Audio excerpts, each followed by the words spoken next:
Welcome to a brand new wave, drowning out the noise it's tame. Liberty whispers through the brave, breaking free from every chain.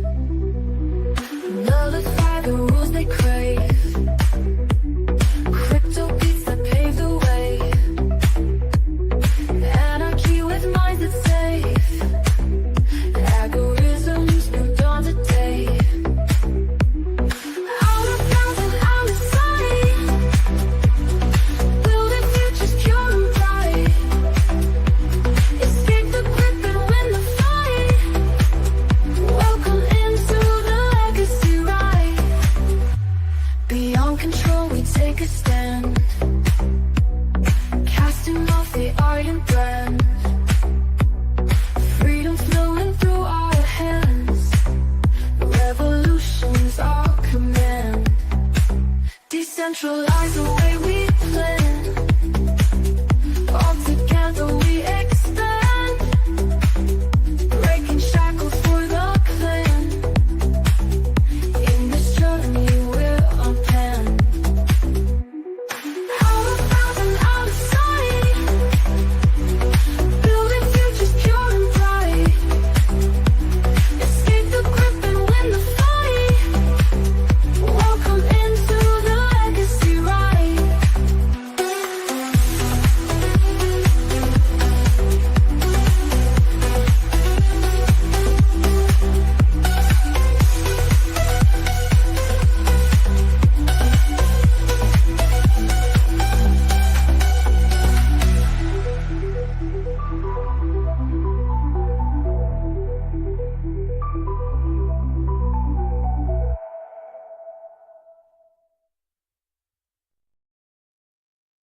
What up, though? That Midwest militia up in this shit. Grab your pistol. I don't give a fuck about none of y'all got issues. So I'm gonna go ahead, dry your face with the tissue, with the blood about the blood. I'm about ready to just splatter. Your niggas say nothing, bro. I'm about to drop bombs. You niggas say nothing, dog. I'm about to drop all, and I don't even care. Let's just move on, because this is the end of this gay ass song. So let's go. It's the legacy news. I'm about ready to hit you with the addition of something new.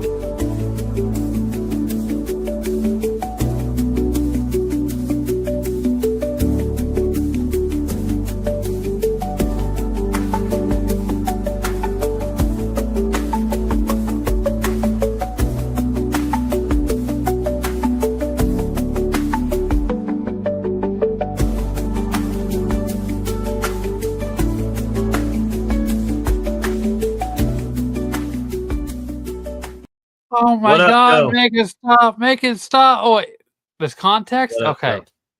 Yeah, what up, though? I don't know. What is up? Homie slash Oh G. no, everybody raise your hands. Raise your hands. Please don't shoot.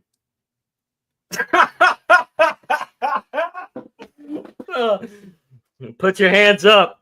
Everybody in the 313, put your fucking hands up. Hey, I saw that gun you had the other episode. I'm not taking any chances.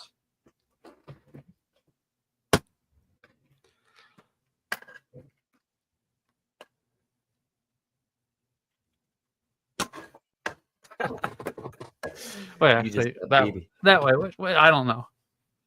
You just got BB because you're a squirrel. Right.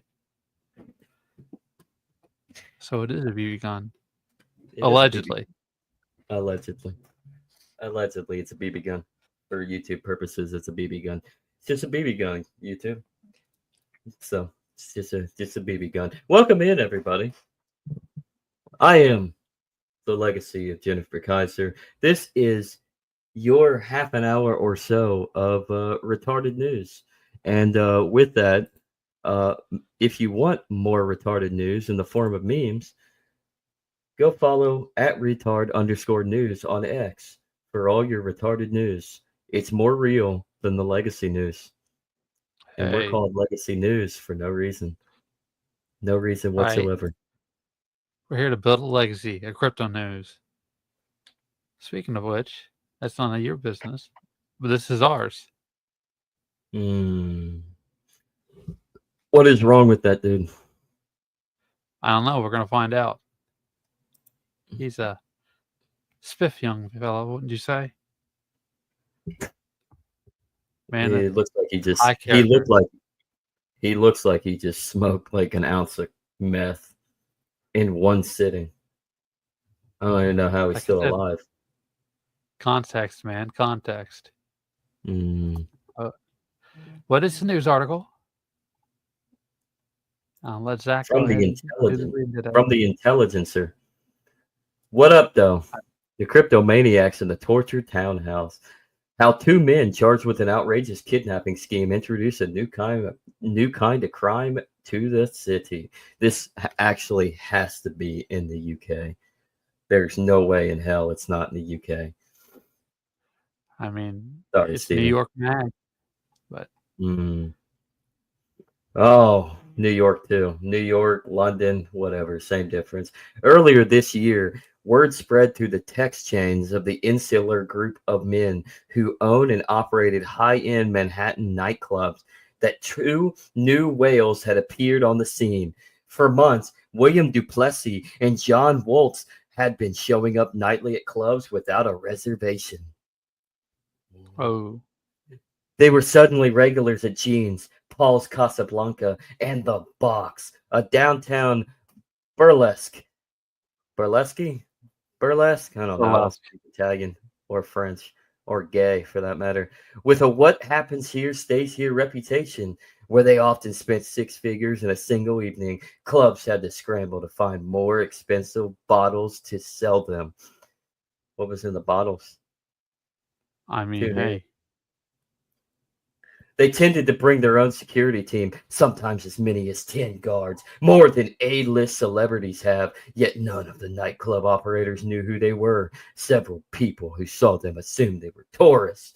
They look like hillbillies in the middle of Manhattan, one says in a hillbilly voice that I just made up, perhaps referring to the gun holsters they sometimes wore on their hips and their all camo outfits. Other times they wore Louis Vuitton monogram sets or bear fur sets and or bulletproof vests to look like gay people that were scared to die, uninstalled, excuse me, adorned with military EXE. badges. When someone like these guys come in, everyone gets all excited. Says a club promoter. These are the types of people that nightlife is built on, because no rational thinking person would do this on a regular basis. Scroll faster and stop skipping. The party didn't stop when the two got home.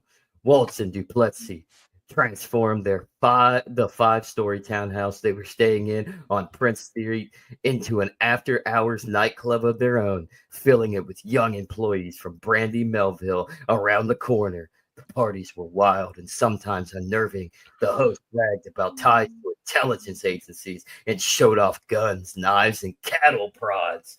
Oh Now, my! I remember hearing a story about an FBI agent was dancing, doing a dancing at a club, and his gun went flying on the dance floor. So that So he makes was gay. sense, So he was a pretty much. homosexual. Yeah, all feds are gay, including Patriot Front. The same security team that accompanied them to the clubs, some of them off-duty NYPD officers, patrolled the house at all hours. This went on for months until one morning on the eve of Memorial Day weekend when a 28-year-old man dashed from the townhouse, probably naked, onto the sidewalk, barefoot. See, I'm partially correct, and bleeding from his head and probably his penis. He staggered down the street and flagged the traffic cop. He just escaped from a nightmare. He claimed in a lilting Italian accent, Mamma mia! Two crypto investors had held him captive and tortured him for weeks for the passwords to his cryptocurrency accounts. The man, Michael Carturin, was taken to a hospital. Police soon arrested his alleged captors, Duplessis and Waltz. There have been at least 33 crypto kidnappings around the world this year. This would be the first known occurrence in New York. The appeal is irresistible. over the past few years, as the value of crypto has ballooned, its millionaires and billionaires have lived heedlessly and hedonistically, some blithely filling the space left by mafia bosses and drug kingpins before them, publicly posting pictures of their brick-walled penthouses and courtside Chrome Hearts outfits. Any day, Junior. I think I just I lost. did scroll. These were suddenly very flashily wealthy people these very suddenly very flashy wealthy people have found themselves contending with the downsides of having chosen to release their fortunes from the grip of banks. Even the most successful crypto investors tend to hold their vast digital fortunes on their own devices, and their money can be taken from them almost instantly. All a thief needs is access to the right device, like a hard drive or the password to an online account. Once a crypto fortune has been stolen, there is often no regulator or bank security department a victim can ask to reverse the transaction. Oh, my God. For some who knew Duplessis, friends, former business partners, former gay lovers, his arrest seemed inevitable. In fact, some of these guessed he might be involved in the kidnapping before he was even named. I just saw the headline, like chainsaw torture in New York penthouse. I assumed it was Will, says one former friend. That's how on brand it was for him. I'm not, no. Who cares? Look at this guy. Look at this guy. Does he Right. does he not look like a serial killer? He looks like an angel. He looks like a fucking homo. Actually, he does. William Duplessis grew up in Greenwich next door to the hedge fund billionaire Ray Dalio. Wow, that's interesting. He probably also lived next door to Vince McMahon and Triple H, but that's for another story. His father, James, was an investment manager specializing in distressed debt. His mother, Eve, was a social worker. Weird. They had 4 children, but divorced when they were still young. James moved to a condo in Soho, and Eve stayed in Connecticut, Next to probably Vince to McMahon. have sex with Triple H. Will, their eldest child, appeared to possess all the privilege and pedigree. See? Pedigree. This conspiracy goes deep to Triple H. That would guarantee future success. He was handsome and charming with straight white teeth, a chiseled jaw, and an inviolable physique. Not just tall, but strong and hulking. Scroll up for a little Hulk Hogan, brother. bit. Scroll up for a little bit. Scroll up. Really? He said Really? scroll up. I scrolled up. I said scroll up. No, hold on. Straight white teeth, charming, handsome, straight white teeth, chiseled jaw, and a viable physique. Scroll up. I said scroll up. Go back to the picture. All right. All right. All right. Ladies, look at that chiseled bod.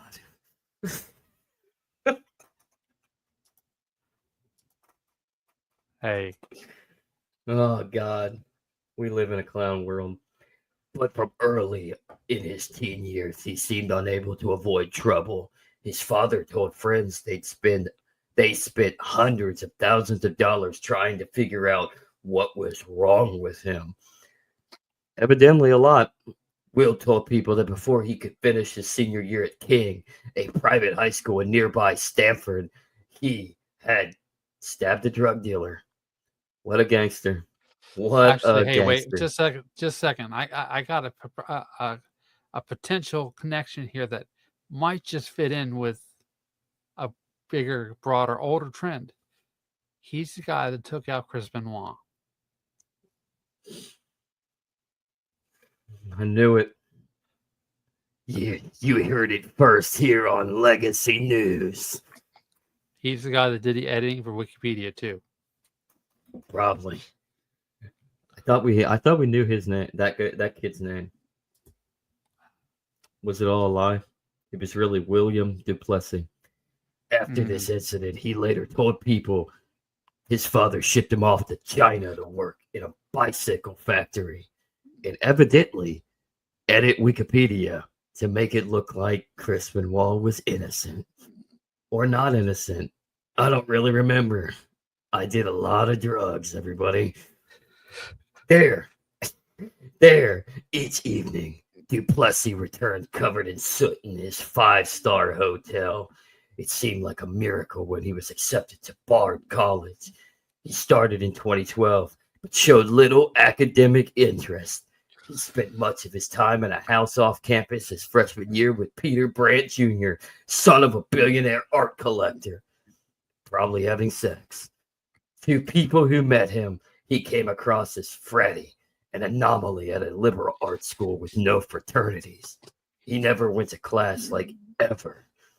I think he went to, like, 2 classes the entire time we knew him, says a friend.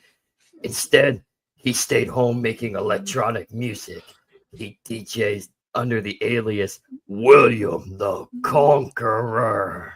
See, look right there. It's an act of aggression just in his name. And tried to get gigs at Westbur Hall. I don't think anybody liked him, but they would all go to his party, says the friend. He would buy a shit ton of liquor for everybody, and they would ball out. I mean, if he's just gonna buy a shit ton of liquor, I mean, I'd be his friend too. Why not? On weekends, Duplessis would escape to the city in his Audi, doing a nearly 2-hour drive in a little more than an hour, just driving dangerously fast, says the friend. He would be volatile. A perceived slight could send him screaming, his face ruddy, glistening with sweat and snot. It was pretty terrifying to see, especially for someone that's just so physically big. Scroll up to that picture, Andrew. All right. Hey, he definitely looks physically big. Terrifyingly big. Right? He's great Kali size. Great Kali. What was that? I don't remember. I don't remember. Scroll up. Yeah. We're here. Hold on. He was pretty terrifying. So says a former classmate. One night, as a show of toughness, Duplessis took a lit cigarette and held it to his own tongue for so long, gangsta, that you could actually smell burnt flesh, says a person who witnessed it. When Duplessis was sober, he would heap praise on friends, offering to do them favors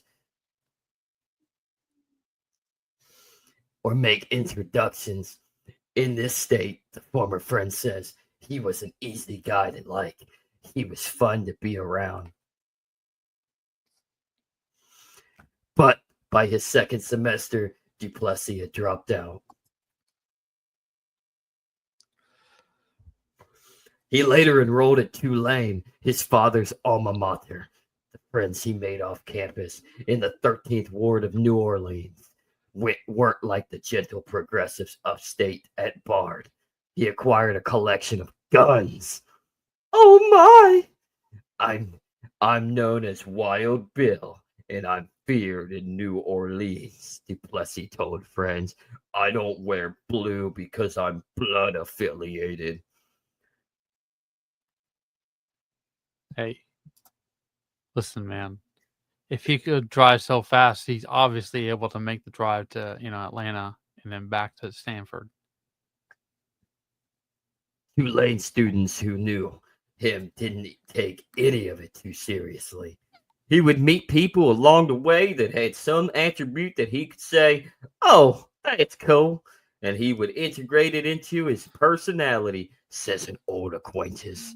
According to someone close to his family at the time, Duplessis had gotten mixed up in a local gang scene, apparently even agreeing to sell $5,000 worth of cocaine on one local syndicate's behalf, and instead snorting it all to himself. What a selfish bastard. You selfish, egoist ass. His father pulled him out of Tulane and brought him to California, where he was living. Wait, what's One wrong with thing being an you egoist? a lot. A lot.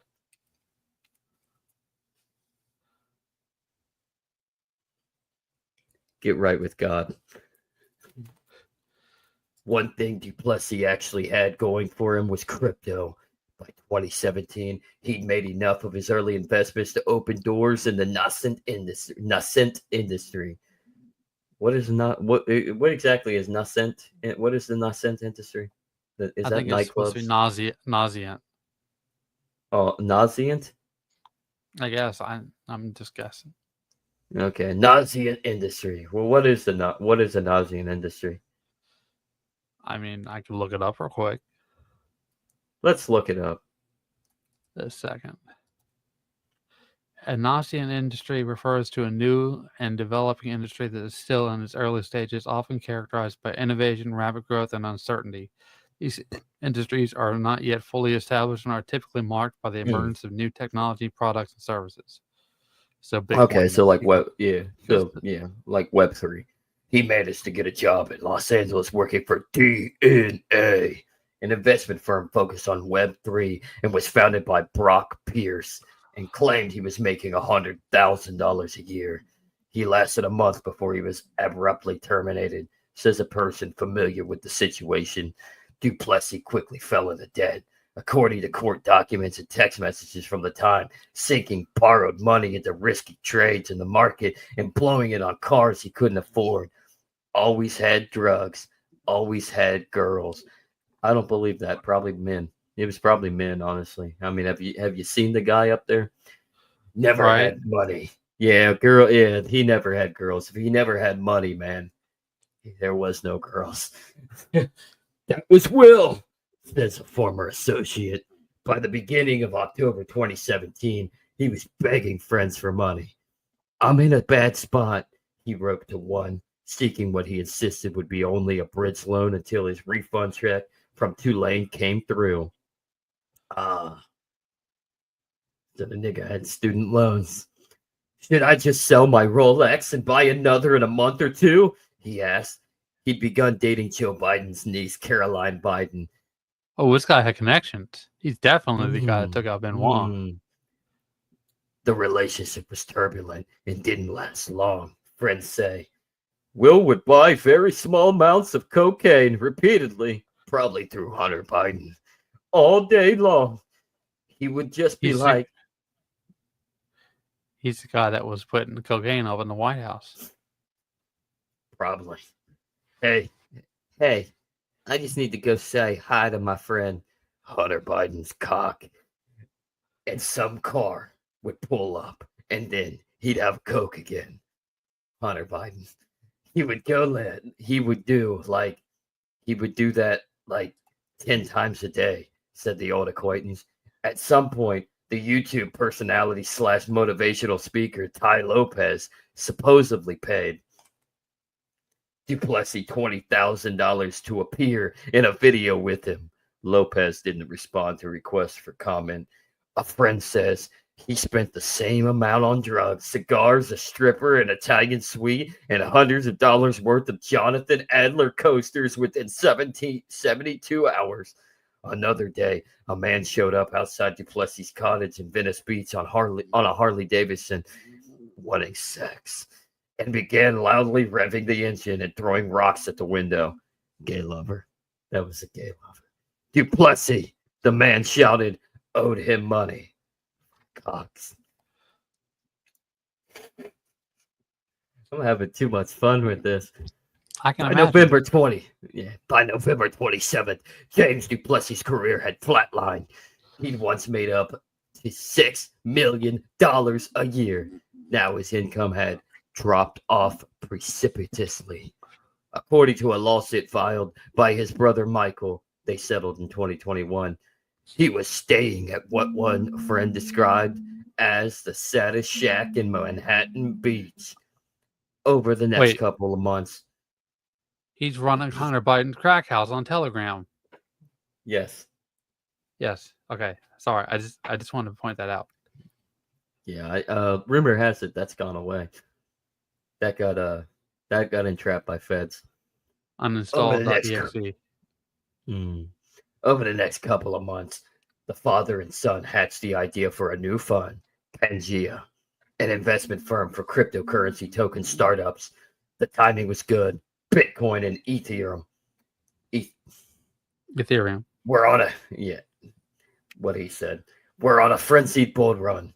Newly launched tokens were raising millions of dollars of real money based on blurry ideas that had little chance of coming to fruition. The Duplessis managed to quickly line up a pinch meeting with Jennifer Johnson, the head of Franklin Templeton. Wow, connections. One of the country's largest and most reputable asset managers. I'll agree. I actually like Frank Templeton. It didn't go well. Basically, every single person was rolling their eyes the entire time, says someone on who was in the room. At the time, James was dating Lucy Dow, daughter of the author Roald Dahl. I don't know. I don't speak Italian. After the disastrous meeting, he began asking around about where an original golden ticket from the 1971 Willy Wonka movie, a highly valuable collector's item, could be pawned. Within months, by April 2018, James and William Duplessis had departed California entirely. Probably a good thing. California. They resettled in Switzerland. There, they quickly rebranded as a pair of successful American crypto investors eager to help the country become a new capital for digital currency. They tried to ingratiate themselves with Swiss officials, including the mayor of Lugano, by promising to invest in local blockchain startups. Will began flying to Bitcoin conferences in Dubai, Japan, and Singapore to sell Pangea to investors, doling out gifts along the way. Cigars, $300 lighters, sometimes just cash. In mid-2018, at a conference on a yacht in Monaco, father and son ran into Roger Ver, an early crypto investor, nicknamed Bitcoin Jesus. Yeah, what exactly? Now this gets a little interesting. This voice is really ruining my voice. I'm sure. Would you like me to pick up? James was a smooth talker who sounded trustworthy and capable.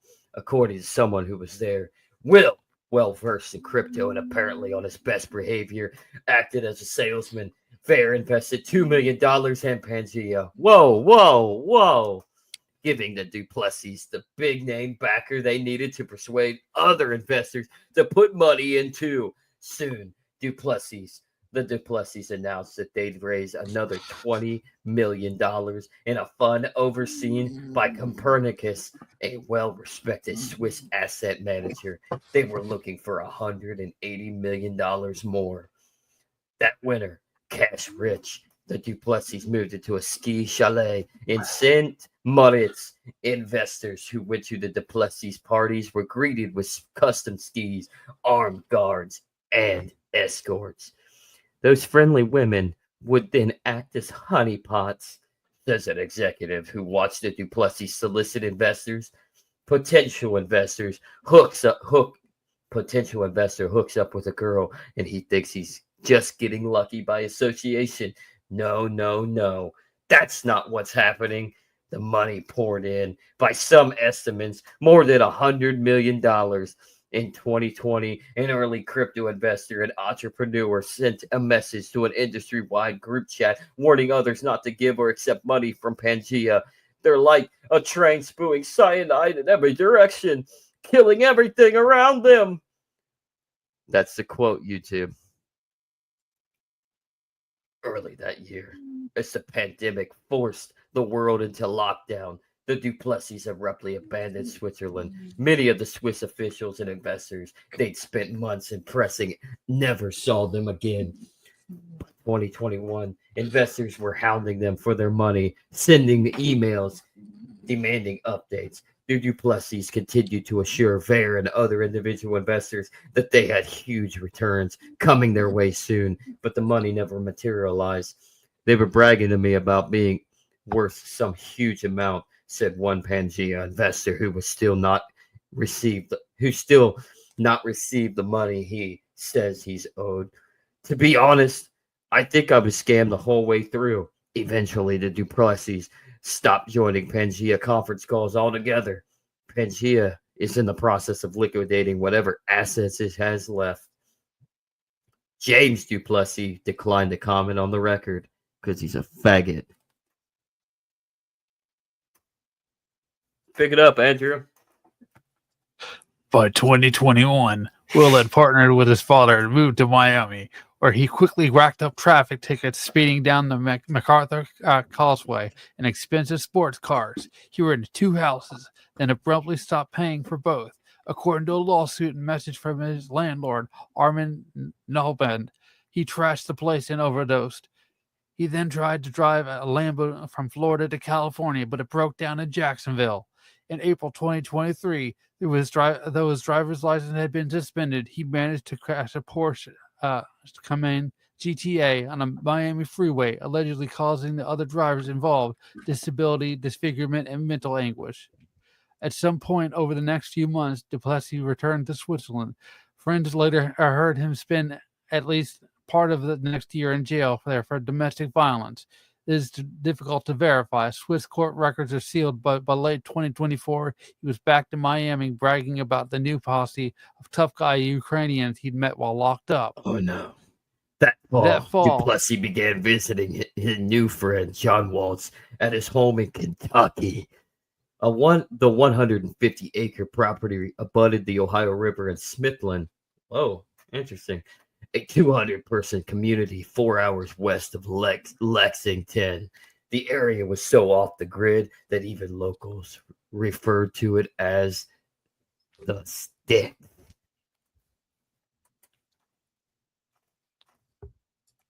Am I picking it up? Yeah. The 2 men, I don't remember how I did it. The 2 men are unlikely pairs. Waltz was a wild-mannered and nerdy perfectionist with a round face and a deep-set eyes. A cybersecurity obsessive, he'd begun mining Bitcoin soon after it launched in 2009.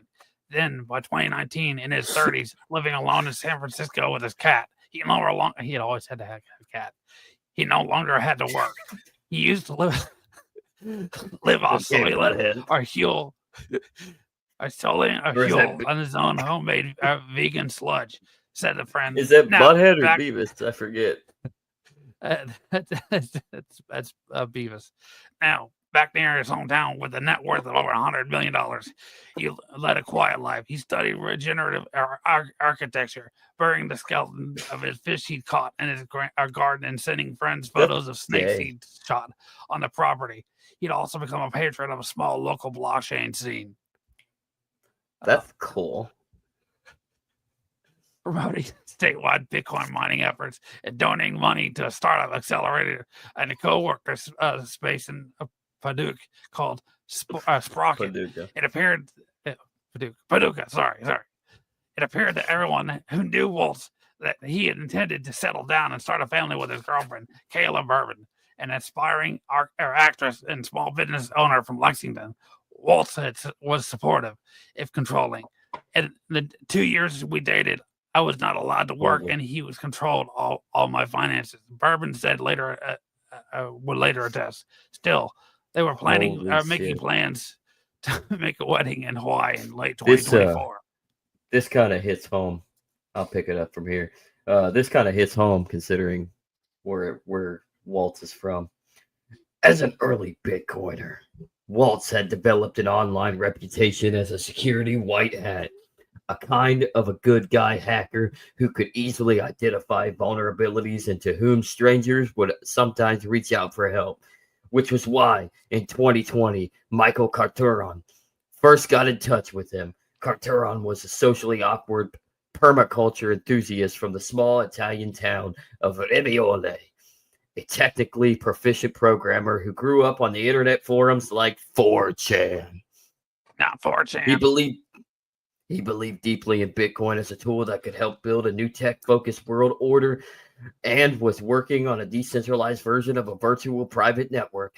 As they got to know each other, Carturon described his expertise operating anonymous online troll bots and running psyops.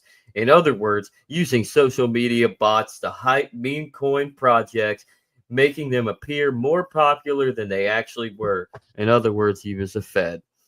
In the beginning, he was reluctant to give his real name, introducing himself only as Sergio. It was always a summer meta battalion name, says a mutual friend. Soon, the two were collaborating on a brand new cryptocurrency project. Over the years, Carteron came to see Waltz not just as a business partner, but as a role model and protector, and probably a gay lover. When Carteron worried a former colleague was trying to kill him over a business dispute, he asked Waltz for help. John that saved my life, he would later tell others. Carteron knew Duplessis well. Pangea had invested in his cryptocurrency project in 2021, and it was through Carteron that Duplessis and Waltz eventually developed their own relationship. By December 2024, Duplessis could almost always be found at Walt Smithland cabin. John and Will began displaying very paranoid cult-like behavior, Barber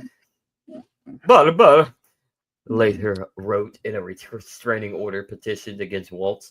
His demeanor had shifted dramatically. He and Duplessis bought thousands of dollars worth of guns and began the wearing of matching militant clothes. Patrolling the property on the hunt for the terrorists who they were convinced would be tracking down to kill us. By January, Walt's relationship with Barbara had reached a boiling point. At dinner one night, Waltz demanded that she load his magazine clip for him. According to court documents, she refused. Load the gun and get the fuck out, Waltz said. Then he grabbed her by the throat and put the gun to her head, screaming that he was going to uninstall me and that he had a hole dug to bury me in, she said. Waltz and Duplessis locked her in her bedroom, took her phone, and refused to allow me to leave the bedroom for several hours. She wasn't let out until the next morning. By then, snowstorms had set in, trapping her in the home with the two men for another week. After the weather cleared, the group went out for Chinese food. Like nothing happened. Waltz lashed out, asking Barbara why'd she taken them to that. Should I say this? Restaurant with spies. You should have cooked me dinner and sucked my dick, he said. The next day, Barbara checked herself into a rehabilitation center in Arizona. After rehab, Barbara returned to her mother's home in Lexington. She and Waltz had broken up, and a relative went to check on her car at his house. They found the Mazda riddled with bullet holes, its windows completely blown out. Barbara filed a police report and restraining order. My ex-partner has unlimited resources, she wrote in her petition to the court, part of an ongoing domestic violence case. I am already this person. I'm afraid this person is extremely unhinged and severely mentally ill and completely unpredictable as he reacts violently in fits of rage. He is armed and dangerous and probably a fan. The fuck? Okay. Do I keep going? Yeah. Wow, this is long. Are we gonna get through this? I don't know. Done, man.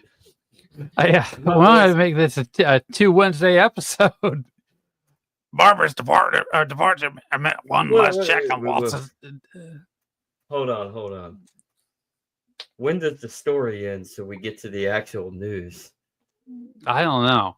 I mean, this is just one of those all episodes, I guess. Barbara's We're 39 and a half minutes in, everybody, and we're not even halfway through this article, and I don't know if I can continue to go. Like I said, we might have to make this a two-part episode. Barbara's departure meant one last check on Waltz and Duplessis' activities, which took on a new level of organization. With Duplessis' father, they formed a venture they called Wildcat, like Kentucky. They planned was apparently to buy up land and distressed assets in Kentucky. Hey, that's funny. To help with this, they hired Scott Hernandez, a New York-based real estate investor who had formerly worked with Jeb Bush. Hey, that's weird. Hernandez, the son of wealthy Republicans, also advised Duplessis of his political aspirations. Duplessis wanted to run as a candidate for Mitch McConnell's Senate seat. Hey, that's funny. Hernandez brokered a meeting with the campaign manager of Nikki Haley. Oh, here we go. Haley's presidential run. Hey, Alex, you're doing good. Continue. Alex Thank you. Jones, everybody. Alex Jones. That winter, Holland hold up with Walt's estate. He and Duplessis typed out what prosecutors would later call a manifesto. The plan, as they laid it out, was to steal foreigners' cryptocurrency through intelligence operations. Sorry, excuse me. I got confused with Beavis and Butthead. The document included a list of targets. Walt Duplessis would slowly gain their trust over a long period of time, while also investigating them, discovering their intents and networks, as well as other valuables. They wrote then they'd strike. We will take Bitcoin and crypto from evil people. Their agency will actively purge Americans of its bad foreign powerhouses. Crypto keeps them alive because it's off the grid. It is our belief that people need to lose their coins. They mentioned 3 targets, including Michael Maurer, the German-born CEO of a security company called Block Finance Eco AG, based in Liechtenstein. Hey, we know Liechtenstein. Who had worked with Walt years earlier. They also mentioned, I don't know, this Italian, Carturan. Their Italian, it literally is Italian. Their Italian business partners and friends. In January, Duplessis decided to officially move to Kentucky through their shared LLC, Mr. Smith. Of course, it's Mr. Smith. The two purchased the most expensive home in Smithland, a $10,000 square foot rival riverside mansion known locally as the Smith Mansion. Well, that's a little weird. Built to resemble the White House. When they showed up to collect the keys, they were dressed in full body armor, driving a camouflage apocalypse hellfire, carrying guns, and accompanied by a cadre of guards. They took the former owner. They'd been hunting coyotes, despite the fact that it was in the middle of the day. They'd barely been in the house a week when a Livingston County sheriff's officer received a strange call from the local Holiday Inn. The front desk clerk reported their guest, an older woman with a thick German accent, had received an alarming text from their son. He'd gone to spend the time with his friend John, but was being held for ransom. He told her and his captor were armed to the brim. They weren't letting him leave. He'd asked his mother to send them half his cryptocurrency. Nearly an hour later, the man, identified as Michael Maurer, called his mother from the street a few blocks from the mansion. His captor had apparently let him go. With officers arrived, Michael Moore, or Michael Myers? I don't know. We'll find out in a minute. When officers arrived, they found blackout shells, remnants of bullets that could be used for a suppressor or a silencer, scattered all over the front yard. Oh man, this looks like a nice place. Look at that. Wouldn't you like to live in the White House, everybody? Right. Are you reading or am I reading? My speaker box is killing me right now. That same winter,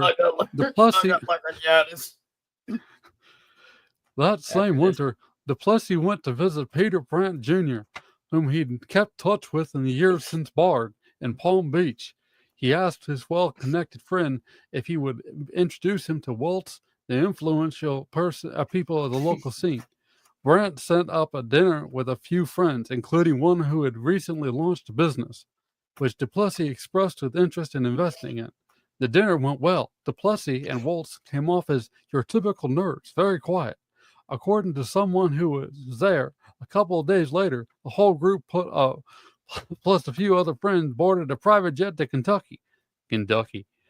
As soon as the jet took off, Waltz and Duplessis started talking about the most talking about probably the most insane shit I've ever heard in my entire fucking life, according to someone who took the trip says. Duplessis said that he'd been a participant in the MK Ultra, the secretive military experiment of psychedelics that ended decades before he was born, and he was a CIA operative who was found at a very early age. Then the conversation turned to a German terrorist he and Waltz had recently encountered on their property. Duplessis said that said they had to take him out of the farmhouse and to keep him there for about 6 weeks. Then, he said, they took all the cryptocurrency to defend the front lines of America and got rid of him. When they arrived at the Smith mansion, Duplessis So offered they committed murder. everyone military-style fatigues to change into. There was no computers in their house, he informed the group. Instead, they used typewriters to communicate. Hey, that's actually a USSR thing, a Russia thing nowadays. He gestured to a grand dining room table covered with dozens of them. Then Duplessis and Waltz sat around typewriting messages to each other, then lighting them on fire so nobody could see what they were talking about because they were working for the CIA, the guest said. As their guests nervously settled in, Duplessis and Waltz wandered around, pistols holstered on their hips. Over their shoulders, they wore AR-15s with 100-round drums, fully loaded, with no safeties on. Later that night, Duplessis pulled back a buck knife out of his camo vest and used it to slice open a Ziploc bag full of cocaine. Oh, sweet, sweet cocaine. By the time next afternoon, Duplessis, high and armed, seemed even more unmoored. The house chef had apparently given one of the guests a pill, her fall asleep, and Duplessis exploded. He pulled out a pistol, cocked it, and held it in the chief's head. Now you're going to play Russian roulette. This last time, he told him. After the guests protested, Duplessis amended the punishment. Instead of facing the chef to change into a cartoonish outfit and bake a group a cake. At the end of the weekend, the group boarded the plane back to New York. Walt and Duplessis decided to come along. They had business there, they said. A few weeks later, they moved into 38 Prince. The townhouse, an 8-bedroom with double high windows that looked out on St. Patrick's Basilica, cost $75,000 a month. Before they moved in, Duplessis and Waltz had to submit personal bios and pass background checks. The landlord readily accepted their application. They soon made the space their own. In came a staffed coat check room, bartenders, and teams of security guards, some of whom had day jobs working for the NYPD. Duplessis moved a professional DJ setup and sound system into the basement. Piles of cocaine were procured. Woo, man! You have to be doing some cocaine to read this article. No. I think this is AI written. Of course. It's got to be. It has to be AI written. That's why I'm doing cocaine right now. Along the silver Tiffany tray to serve it on. Ooh, how fancy. Grant was consulted to curate a selection of contemporary art and furniture. To ferry in guests, Duplessis and Waltz relied on their new assistant, Morgan O'Connor. Maybe of Morgan and Morgan, maybe not.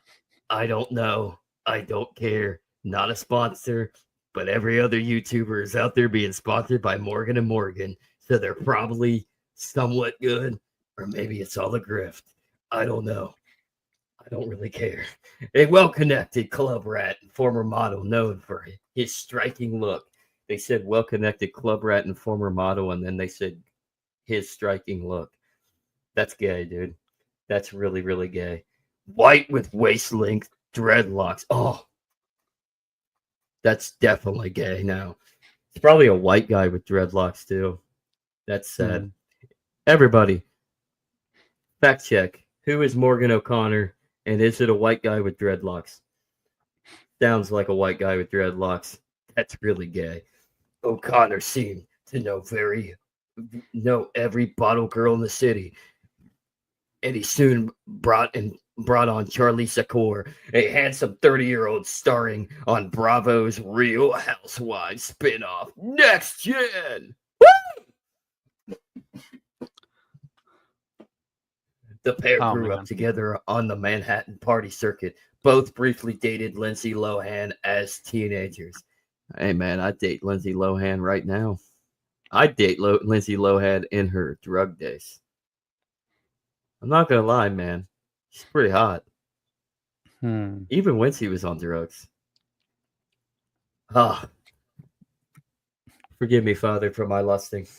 They set to work finding young women to party with Waltz and Duplessis. Sounds like Epstein. They're gonna drop stupid money, like life-changing amounts of money. Secor told a friend about his new job. They're ready to spend. There was an unusual source to help stock the parties at 38 Prince. The Soho location of Brandy Melville was nearby Broadway. The clothing shop is known for employing attractive young women, many of them part-time models. Nice. Secor has, but are they part-time models with anorexia? That's not so nice. Question. Yeah, I'm gonna go with my own voice. Secure had dated several of them over the years and often brought them and their friends to clubs and after parties. Sometimes he dropped by the store just to hang out, leading one young employee to ask herself, "What's an unk doing at Brandy?" Duplexy and Waltz were thrilled to be around young women. They loved the Brandy girls, said one promoter. They were very keen on having a ton of chicks with them at all times for just like motion. I mean, it made them seem like they're not gay, so of course they'd want to be around women. Duplessis was a generous host. At a party in March, he gave 5 figures in cryptocurrency to one young woman, then another 5 figures to her friend just for showing up. They let young women order themselves dinner on their accounts from Blue Ribbon Sushi. But sometimes the generosity was more transactional. Duplessis told women he would pay them to bring hot bitches over, sometimes offering as much as $20,000. One other woman he slept with received designer bags and shoes. He would be charming, and the debaucherous atmosphere he cultivated would feel romantic in a transgressive way. Every girl who went to that house thought she was Elena Del Rey, said one guest. One time, the mood felt more like Kentucky. Duplessis and Waltz would roam the house in night vision goggles and show up a loaded gun and a small chainsaw they kept in the house.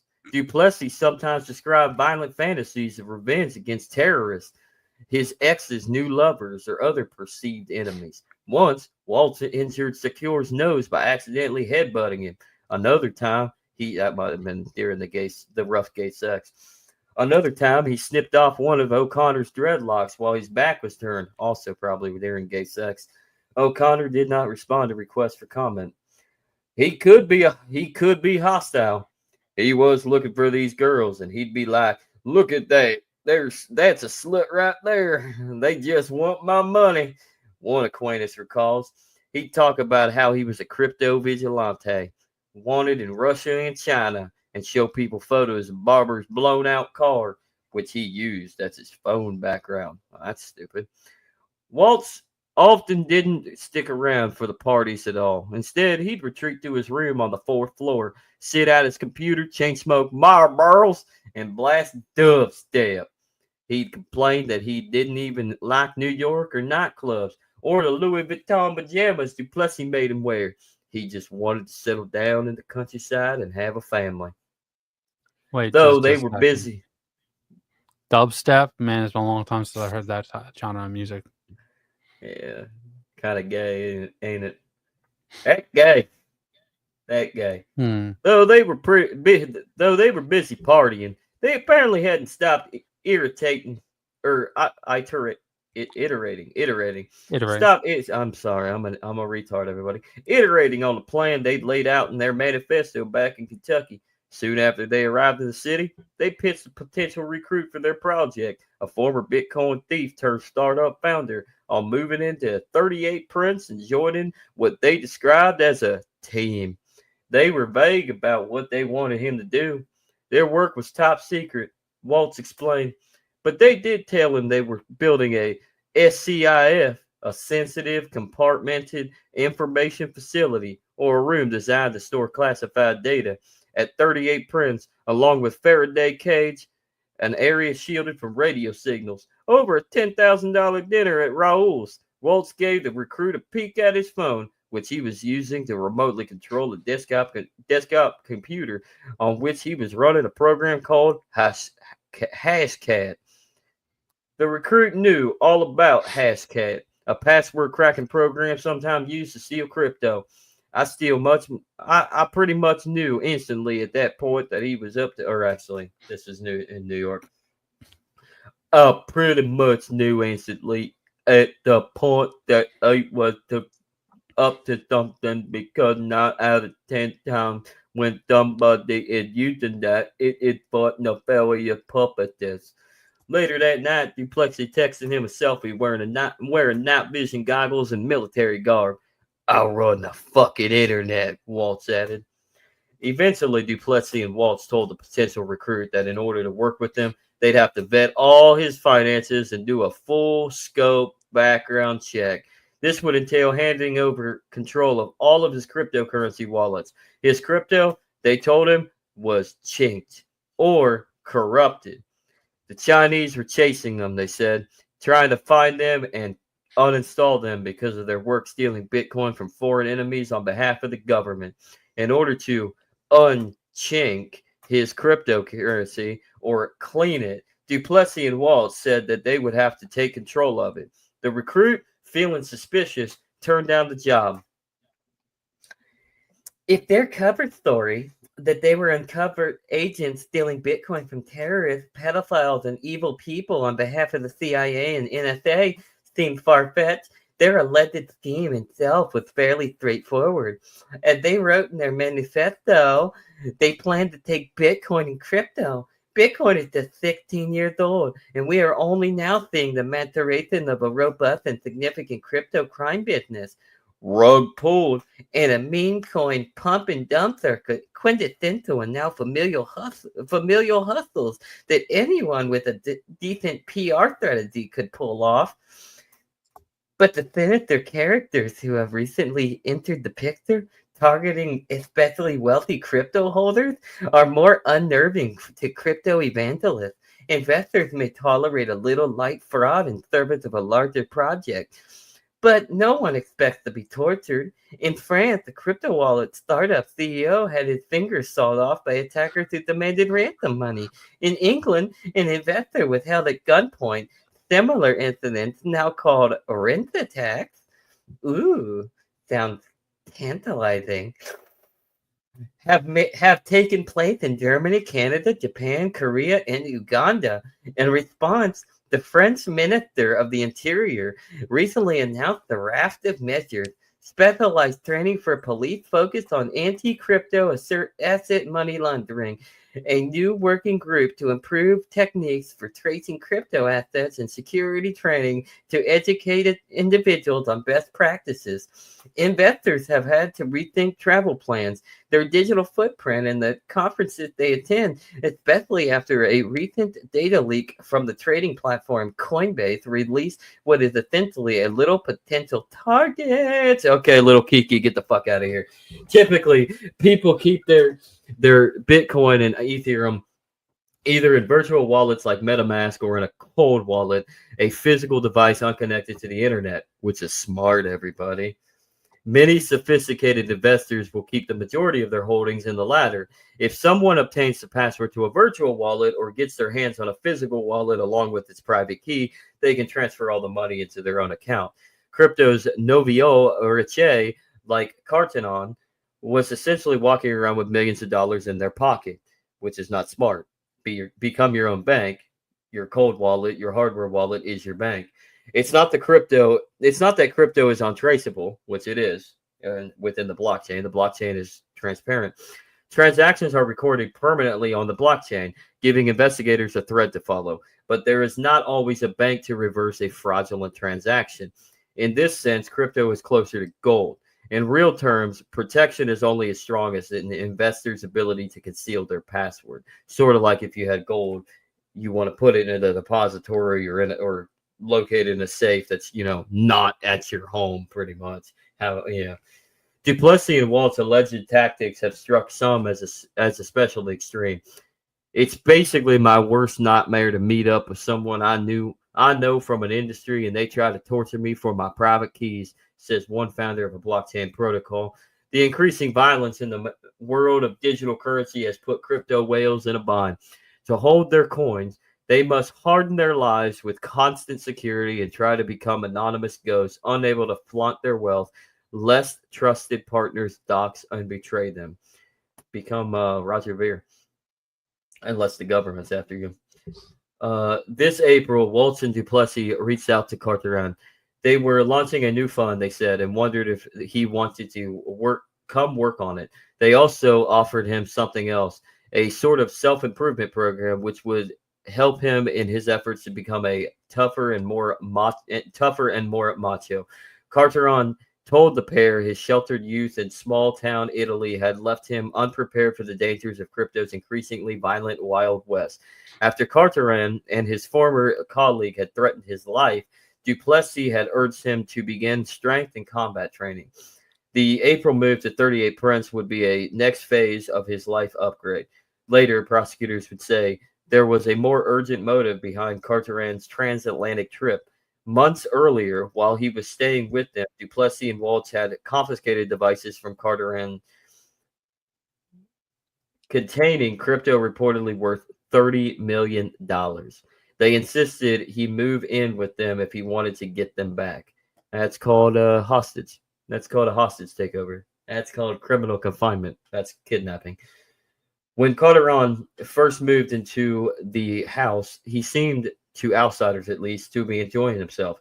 Duplessis and Waltz gave him a large room on the ground floor with his own in-suite bathroom. He was a regular at their parties, where Duplessis and Waltz sometimes introduced him as their business partner or intern or hogleg, their nickname for him, inspired by the size of his penis. Wow. O'Connor told someone he seemed more like a fraternity pledge. They doled him into outfits, including dresses and a collar with Agent Provocateur that Duplessis had originally bought for his girlfriend.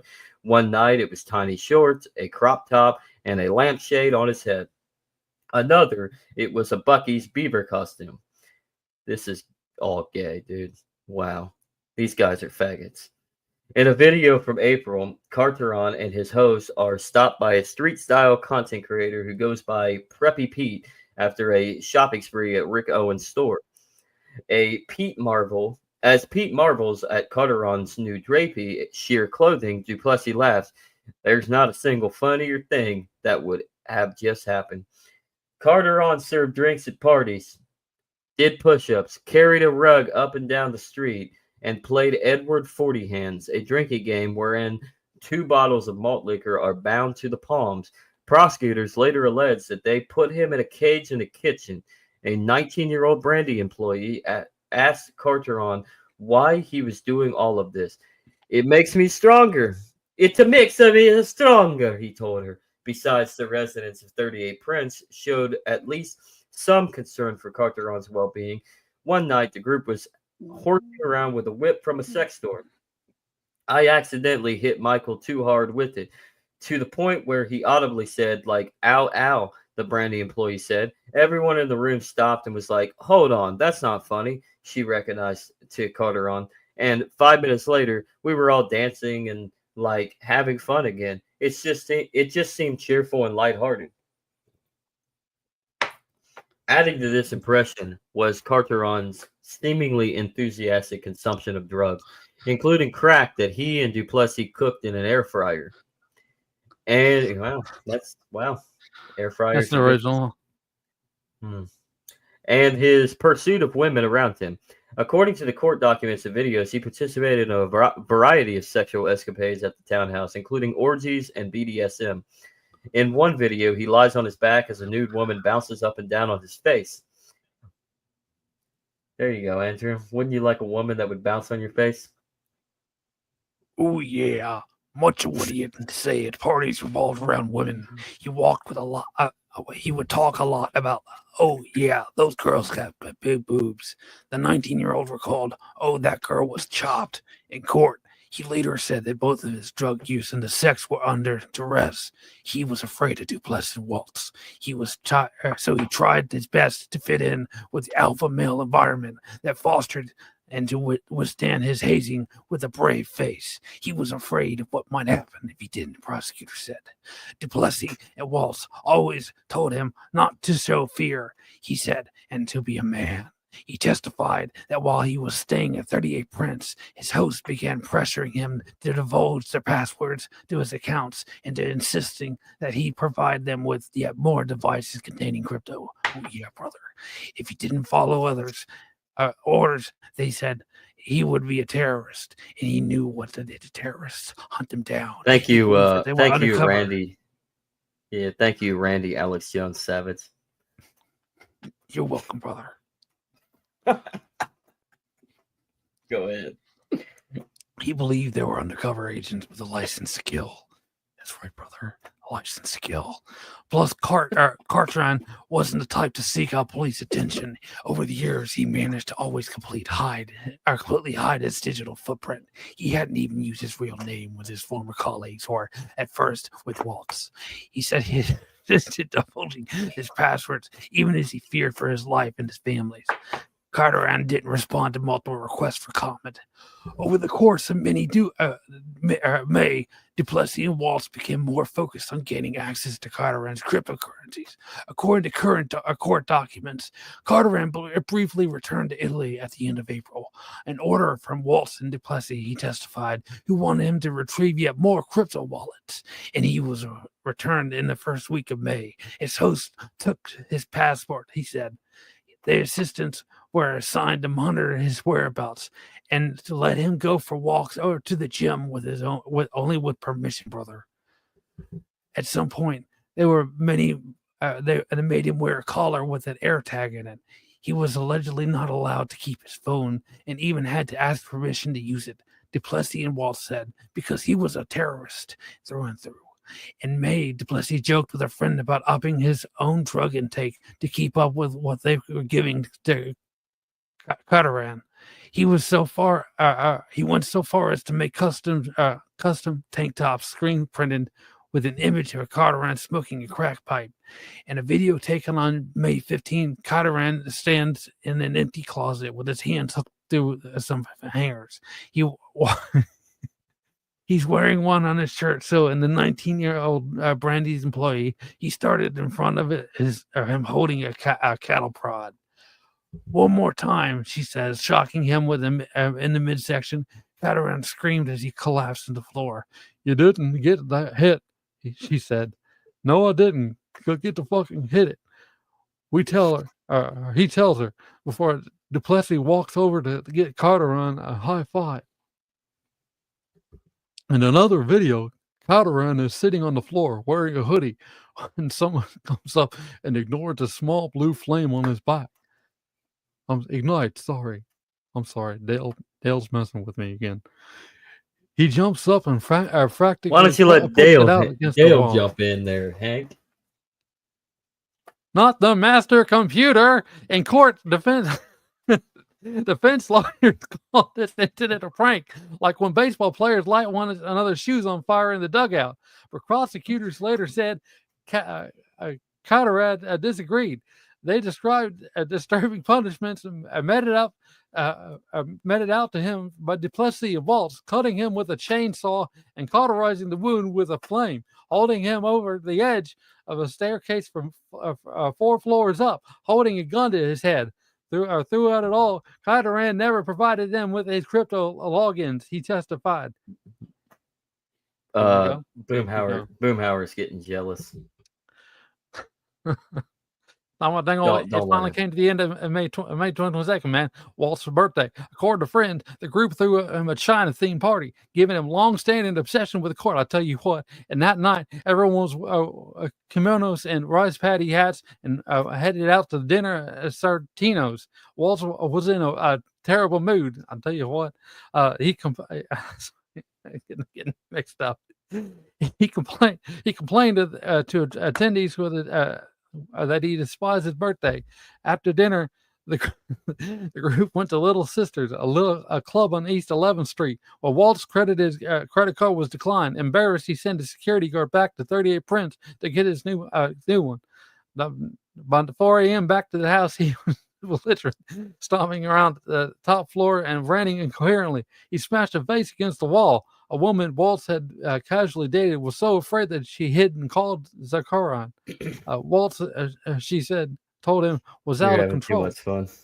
You're I having know. too It's much hard. fun with It's this. hard. It's In the hard to early do morning hours.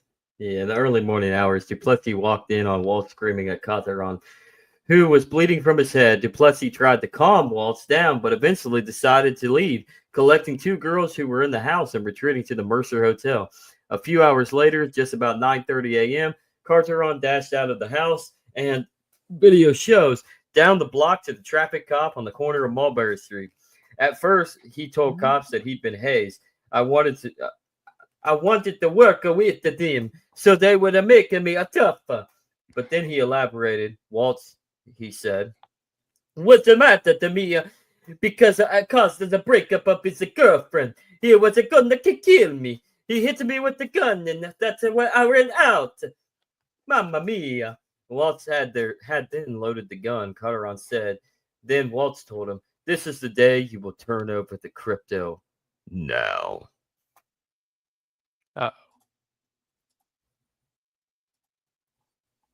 Now we're getting into the juicy story.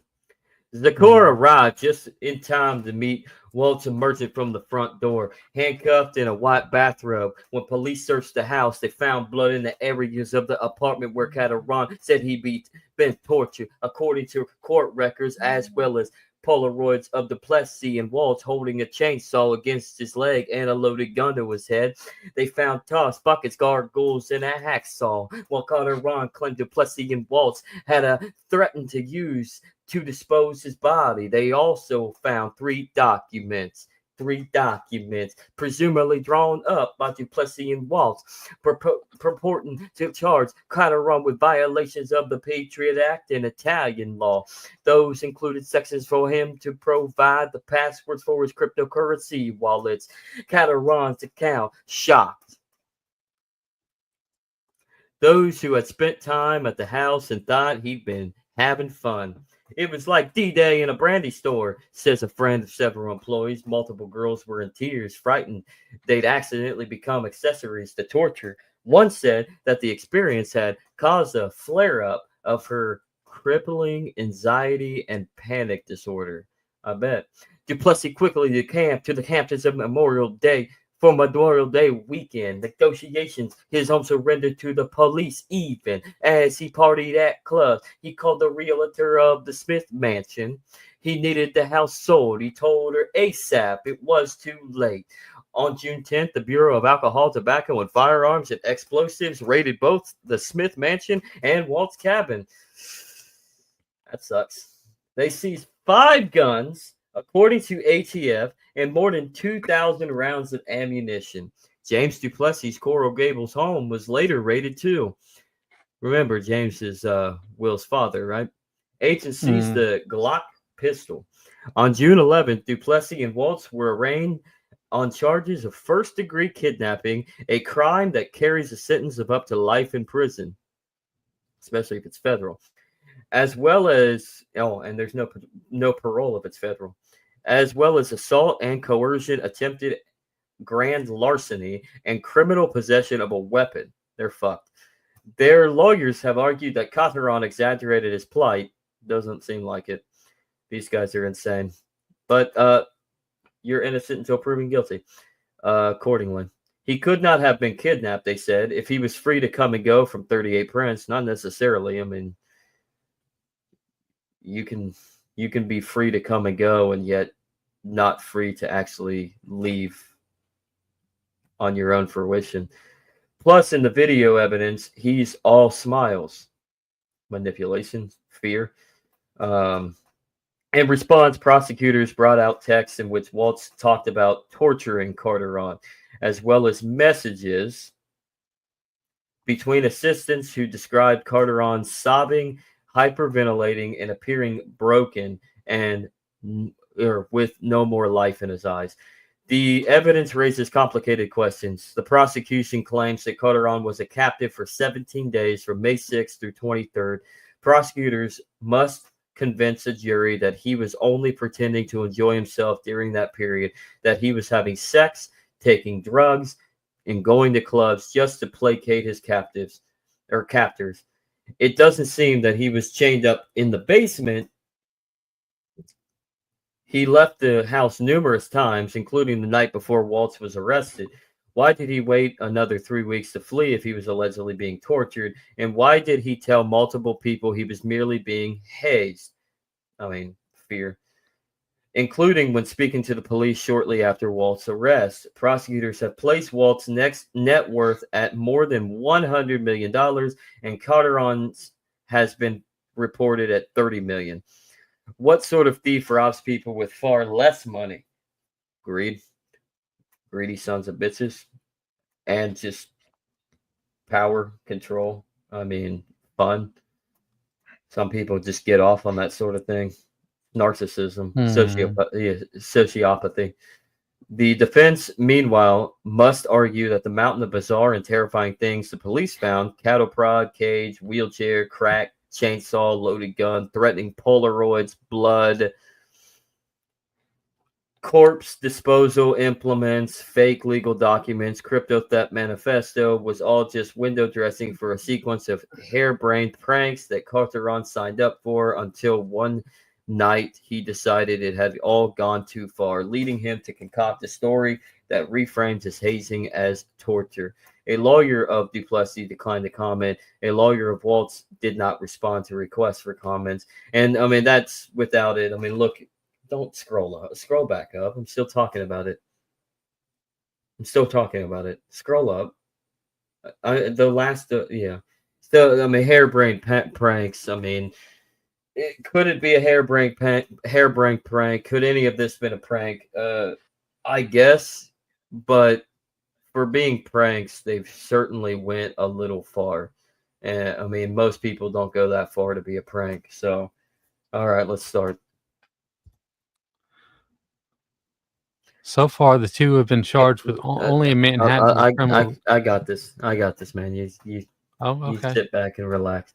So far, the two have been charged only in Manhattan criminal court. Kentucky State Police opened the probe earlier this year, while the feds, including the ATF, continued their own investigation. None of it surprised me from having that kid come over and partying with him and convincing him convincing him this was fun, while you were maybe also torturing him and playing head games with him, says a former Duplessis associate who has known him for almost a decade. Oh, it's all in good fun. And then the next thing you know, it's not in fun. That's very much Will's style. He's just a guy who would be in jail, or who should be in jail. In mid-July, Waltz and Duplessis was granted bail, though only Waltz had been released. He's still adjusting to the radical shift in life, or his life has just undergone. I don't understand why I'm here. I'm told off, or I don't understand why I'm here, he told officers in the morning of his arrest. Oh, never mind. This is Waltz. I don't understand why I'm here, he told officers the morning of his arrest. I'm from Kentucky. I came out here for work. Obviously, it's doing great. Head's fun. I'm 37. My birthday was yesterday. We went out to a club for a little bit. We had a few drinks. He was all right. New York has not the best reputation in Kentucky, but everyone here has been really, really good. And that's everything. Oh my God! Thank you, Jesus. I told you it was a long article. I think don't ever happen. We have gone hour, 19 minutes.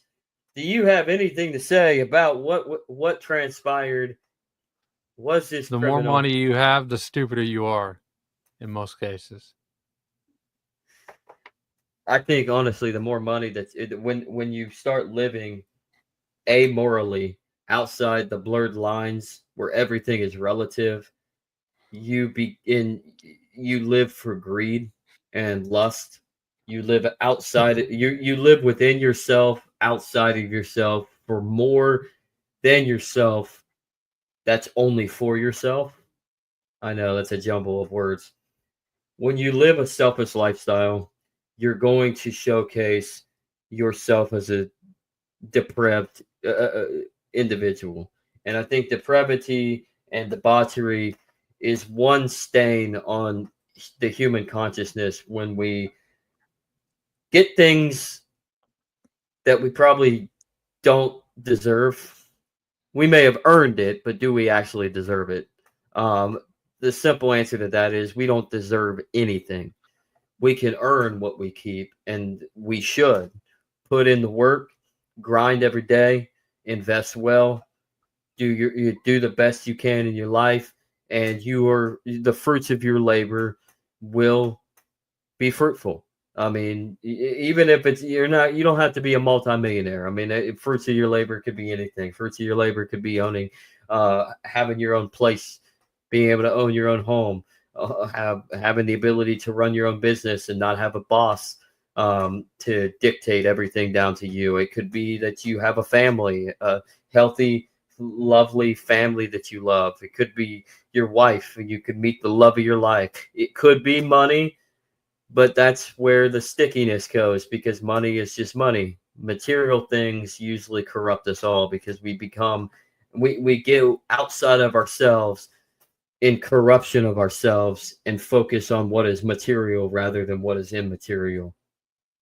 Crypto is a beautiful thing because it allows us in our capacity to separate ourselves from the system that has enslaved us through debt, through coercion and violence. But crypto can also be a very detrimental idea on our soul if it's not taken very lightly. I mean, if we thrive on pride and greed, we are going to do some evil, heinous things because we no longer care about anything or everything that around us. We don't give a shit about life. It's just all fun, games, and nothing else matters. And I'm just here to fill a void in my nihilistic lifestyle, in the psyche of my fuckery, of my fucked up mindset until I'm gone. Because nothing of this life has purpose, and I'm going to create purpose. You're creating purpose, very relative, because In a single you're in a, sing- seeking appetite. in a single word, context. You need context in your life. Anything more, Father Richard Heretic Roar? Not in this Bes- time, no. I think we yeah. talked enough. I'm a no I trouble, mean, man. No trouble, man. woo, yeah, we talked too much on Crypto Wednesday. Enjoyed this hour and a half of us reading and doing funny voices. I hope you enjoy, everybody. You'll shut it off after like 5 minutes. I don't blame you. Get But enjoy. get us I over hope on you enjoy. 4chan. I mean, the new 4chan X. Hit us over on 4chan. X has become 4chan. It really has. Anyways, the reason I say Father Roar is kind of a heretic. He's I love his dissertation on the Enneagram and what and how to define it between faith and God and what is supernatural within the natural. But he has gone so mystic, it's not even funny, and he has gone so far beyond God that he is a heretic now.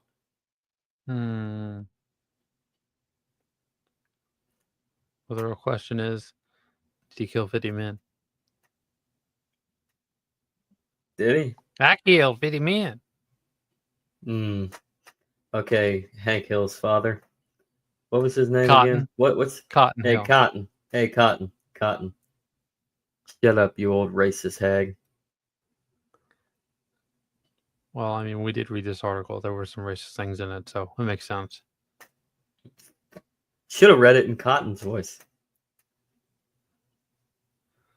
We can start from the beginning. No. If you want to read it to yourself and start from the very beginning, God bless your soul. But we will link it in the description down below on Rumble and YouTube.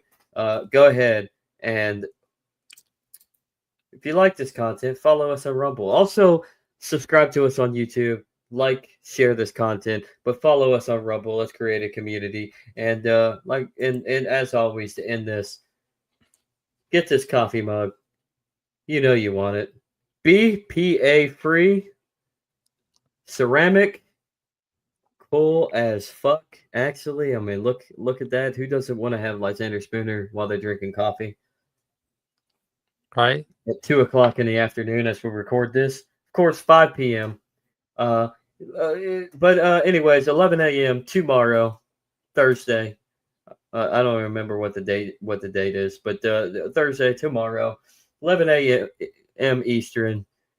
Join us live. The for 14th. World Black. It's the 14th. Yeah. Join us live at 11 a.m. Eastern, 10 a.m. Central for World Blockchain Roundtable. Always fun. Subscribe to Dragon Chain. Subscribe to Den.social. Subscribe to Lisa Litecoin and Satoshi Sean's channel. All these wonderful people that also stream and share the World Blockchain Roundtable. But don't forget to like and subscribe to The Legacy Right on YouTube and follow us on Rumble, Legacy Right. So, and get our merch. All right. I'm gonna let the Rumble track go. Follow us. Have a good day, everybody. And, I'm gonna go see Bitcoin now. I'll he- see you later.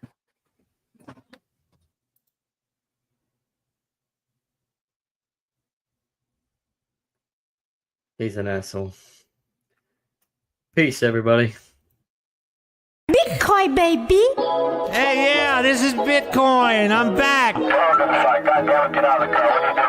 The king of the rap shit. I'm back in this Bitcoin, baby. I'm back in this bitch. Flossing fast cars and rolling with my clique. The king of the rap shit, the real OG. Whack ass rappers got nothing on me.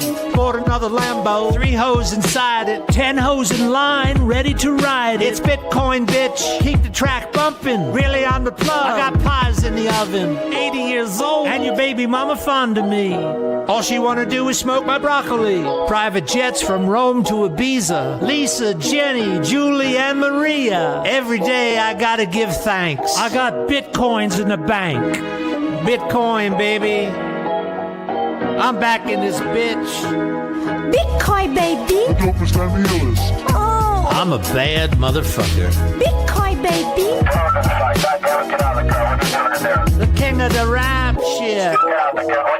I'm back in this bitch. Axe your grandmother. Verse 2, coming with the gin and the juice. Call me a dragon. Spit flame in the boot. I'm hot, like a thermos full of coffee. So hot, can't get the hose off me. It's true. I got the weed card and shit. I'm smoking like a motherfucking chimney, kid. Bitches love me. My shit's never whack. Tell these motherfuckers Bitcoin's back. Bitcoin, baby. I'm a bad motherfucker. Hot like hot coffee. Oh, Axe your grandmother. Surprise, motherfucker. The king of the rap shit. I'm back in this bitch.